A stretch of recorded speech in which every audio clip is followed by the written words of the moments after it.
मंदिर अर्थव्यवस्था भी एक टर्म है, क्या उज्जैन में आपको इसका फायदा मिला? क्या परिवर्तन? देखिए, एक तरफ आध्यात्मिक उन्नति और दूसरी तरफ भौतिक प्रगति।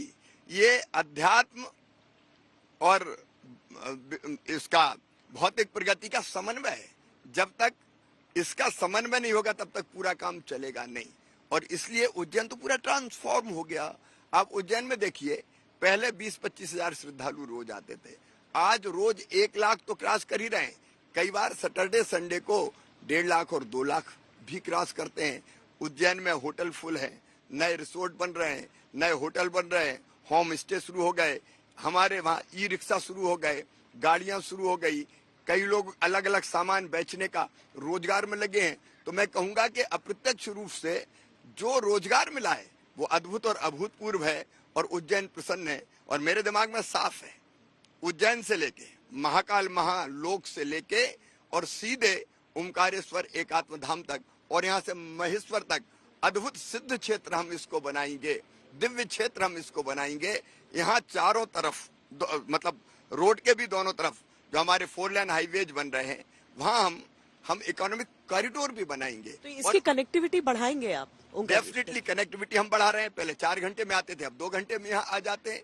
बाकी सारी सुविधाएं भी पैदा करेंगे, तो इससे रोजगार के अवसर भी बढ़ेंगे, भौतिक प्रगति भी होगी और आध्यात्मिक उन्नति तो होगी। शंकराचार्य ने ये भी सिखाया था कि आज भले ही बहुत बहस में और बहुत झगड़ा झंझट से कोई चीज सामने आती है, लेकिन कैसे एक छोटी सी उम्र में निकल कर आए, कुल जमा 34 वर्ष में तो प्राण त्याग दिए उन्होंने, देह त्याग दिया अपना, और उस समय तर्क से कैसे जीता जाए। तो शिवराज जी, क्या ये अलग अलग लोक बसाकर उस तर्क से ही अपनी बात सामने रख रहे हैं? निश्चित तौर पर आचार्य शंकर तो बहुत कम समय के लिए धरती पर आए, लेकिन उन्होंने चमत्कार कर दिया। आप उनका सोच देखिए। एक तरफ तर्कों से उन्होंने परास्त करके अपना शिष्य बनाया, यही महेश्वर में मंडन मिश्र से उनका शास्त्रार्थ हुआ था। दूसरी तरफ उनने व्यवस्थाएं ऐसी की, अब देश के चारों दिशाओं में पूरब पश्चिम उत्तर दक्षिण 4 मठों की स्थापना हुई, चारों को जोड़ने का काम किया। चारों धाम में आप देख लीजिए, रामेश्वरम का जो जल है वो सीधे बद्रीनाथ जी पे चढ़ेगा, दक्षिण के पंडित वहां पूजा करेंगे, उत्तर दक्षिण को जोड़ा, पूरा पश्चिम को जोड़ा। सचमुच में सांस्कृतिक रूप से भारत आज एक है, तो उनका श्रेय जाता है आदिगुरु शंकराचार्य जी महाराज को। तो हम ये जो रचनाएं कर रहे हैं, देखिए, हम अत्यंत प्राचीन और महान राष्ट्र है। भारत ने दुनिया को ज्ञान का प्रकाश दिया। एकम सद विप्रा बहुधा वदंती से लेके प्राणियों में सद्भावना हो और विश्व का कल्याण हो, सर्वे भवन्तु सुखिनः सर्वे सन्तु निरामया, केवल हमारा भला नहीं हो, हम सुखी नहीं हो, सब सुखी हो, ये मंत्र भारत ने दिया। अब इस भारत को जानना हमारे बच्चों के लिए भी जरूरी है, युवाओं के लिए भी जरूरी है, और वो पढ़ने के बजाय वो देख के ज्यादा समझते हैं। और इसलिए जब ये चीजें देखेंगे तो अपने आप उनके दिल में, दिमाग में, अंतर आत्मा में ये चीजें प्रवेश करेंगी और वो भारत के ज्ञान को और दर्शन को आगे बढ़ाएंगे। और इतना ही नहीं, अपने जीवन को भी वैसा बनाने का प्रयास करेंगे कि मेरा धर्म, मेरी संस्कृति, मेरा दर्शन महान है, मैं स्वयं इसको आचरण में उतारूंगा और बाकी दूसरों को भी प्रेरित करने का प्रयास करूंगा। पर मेरा धर्म मेरा दर्शन में टकराव की भी गुंजाइश होती होगी।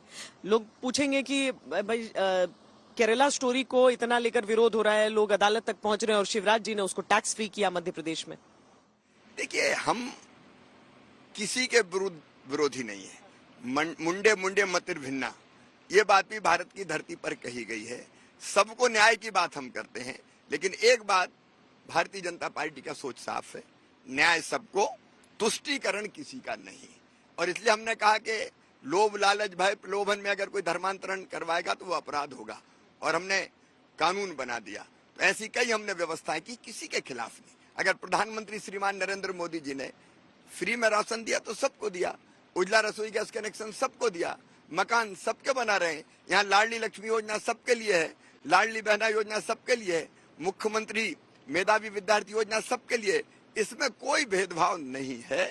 लेकिन अगर कोई गलत तौर तरीके इस्तेमाल करता है, कोई आतंकवाद पनपाने की कोशिश करेगा, सिमी का नेटवर्क बनेगा, तो उसको तो ध्वस्त करना हमारा धर्म ही है। यहाँ जब शंकराचार्य को याद करते हुए हम चल रहे हैं तो बताया जा रहा है कि इस आर्किटेक्चर में चारों दिशाओं का प्रारूप देखने के लिए मिलेगा, नॉर्थ साउथ ईस्ट वेस्ट? निश्चित तौर पर पूरे भारत को दर्शाएगा हमारा एकात्म धाम। यहाँ जो हमारी पूरब पश्चिम उत्तर दक्षिण की शैलियां हैं उसका पूरा उपयोग किया जाएगा। आपको आश्चर्य होगा जान के कि इस प्रोजेक्ट में जो टीम शंकर लगी है, अलग अलग इंजीनियर शंकर टीम शंकर जी, चाहे वो हमारे प्रोजेक्ट को डिजाइन करने वाले हों, हाँ। इंजीनियर्स हों, अलग अलग और हमारे काम करने वाले साथी हों, वो सब पूरे भारत से, एक दिशा से नहीं है, पूरे भारत से, और हर शैली को यहाँ दर्शाने का प्रयास होगा। ये भी भारत की एकात्मता का प्रतीक होगा। 108 फीट की मूर्ति बनेगी? जी हाँ, 108 फीट यानी की, जहाँ पर हमें वहां से नजर आएगी हमें। निश्चित तौर पर 108 फीट की मूर्ति भी हाँ। एक बड़े ऊंचे पिलर पर बनेगी, जिस पर कल चढ़ के मैंने देखा था जी। उसके ऊपर 108 फीट। तो दूर दूर से आचार्य शंकर हमको ज्ञान का प्रकाश देते हुए दिखाई देंगे। आपको आइडिया कैसे आया था? आपको क्यों लगा कि यहाँ पर यह निर्माण होना ये चाहिए? इसलिए लगा कि नर्मदा सेवा यात्रा हमने की थी। अब देखिए नर्मदा जी का जल कितना स्वच्छ है। हमने अपनी माँ को, नर्मदा को स्वच्छ रखने का प्रयास किया है, और वो उसका उद्देश्य यही था कि नदियां हमारी स्वच्छ रहें, कल कल छल छल करके बहती रहें। इसलिए नर्मदा सेवा यात्रा, उस नर्मदा सेवा यात्रा में जब हम यहाँ आए तो हमको ये लगा कि आदिगुरु शंकराचार्य जी को जहाँ गुरु मिले वहाँ आदि गुरु का एक प्रतिमा होनी चाहिए, क्योंकि ज्ञान का जो प्रकाश था उनको यहाँ से मिला, अपने गुरु गोविंद भगवत पाद जी से। तो मन में आया कि यहाँ तो शंकराचार्य जी ने जहाँ ज्ञान प्राप्त किया वहाँ कुछ होना चाहिए। उसके बाद फिर एक के बाद एक शंकर संग्रहालय, फिर अद्वैत वेदांत संस्थान, फिर गुरुकुल, फिर अन्नपूर्णा, फिर अलग अलग अद्वैत नौका विहार, सब कल्पनाएं आती गई जिसको हम साकार करने वाले हैं।